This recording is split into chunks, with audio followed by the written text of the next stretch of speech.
Hello, everyone. Dr. Ames here.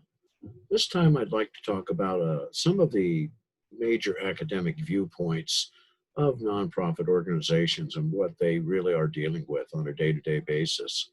Um, like it says here, nonprofit management has to have a unique response to the daily context of what they're doing.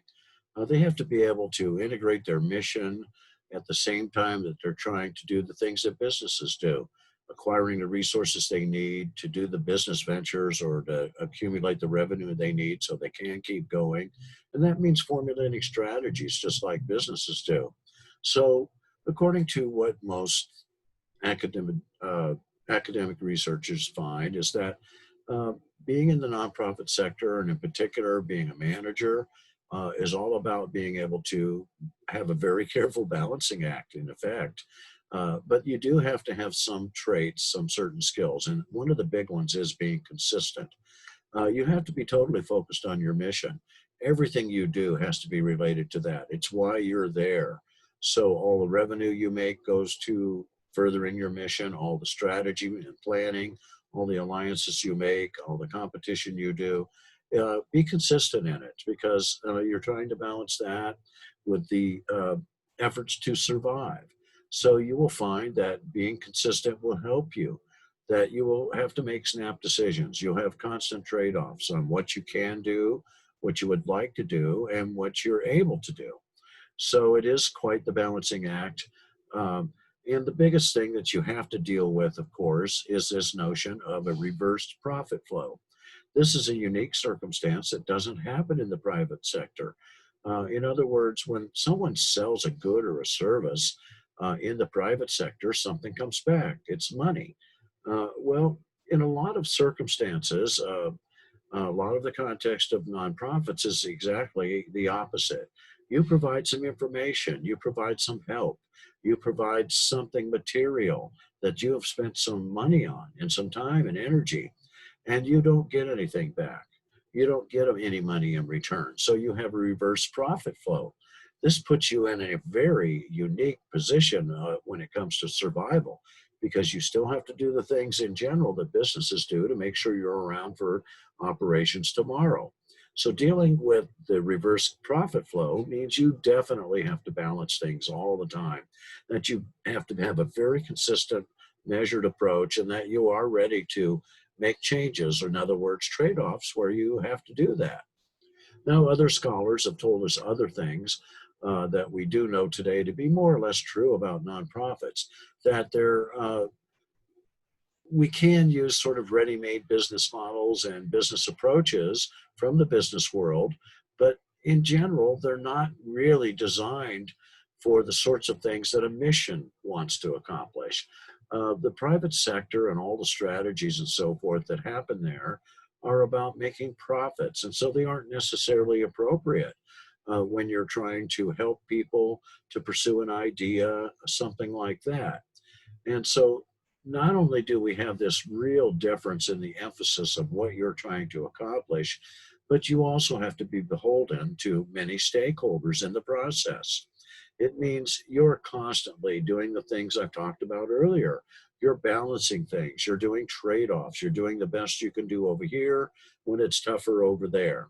So you remain flexible. At the same time, you try and keep some consistency to your operations so that people know what to come and expect from you and that you can grow a really positive relationship. So your response to the environment, like it says here, has to really be multifaceted. So here's a good idea of the types of and numbers of stakeholders that you're going to have to deal with. Certainly at the top is your donors. Your donors are the people giving you money, so you do want to please them. So you want to let them know how you're doing, all the things you've accomplished. So form a newsletter and so forth and keep them up to date and indeed cultivate them for the future. The government is a stakeholder in the sense that you have to satisfy all the things you agreed to when you incorporated as a nonprofit organization. And so you have to be sure that you are satisfying the government's needs and what they want from you. In other words, that you're following the law and that you're doing ethical sort of operations. Your clients, of course, are really important because what more important stakeholder could you have than the people you're trying to serve? So you have a certain mission, and that's where your clients come in. Now, certainly the community wants you to succeed because the more nonprofits any given community has, then that means the more helping hands that are out there, making a stronger community and so forth. And nonprofits and communities often can work together as partners, and they can both accomplish some synergy there that you might not be able to do on your own.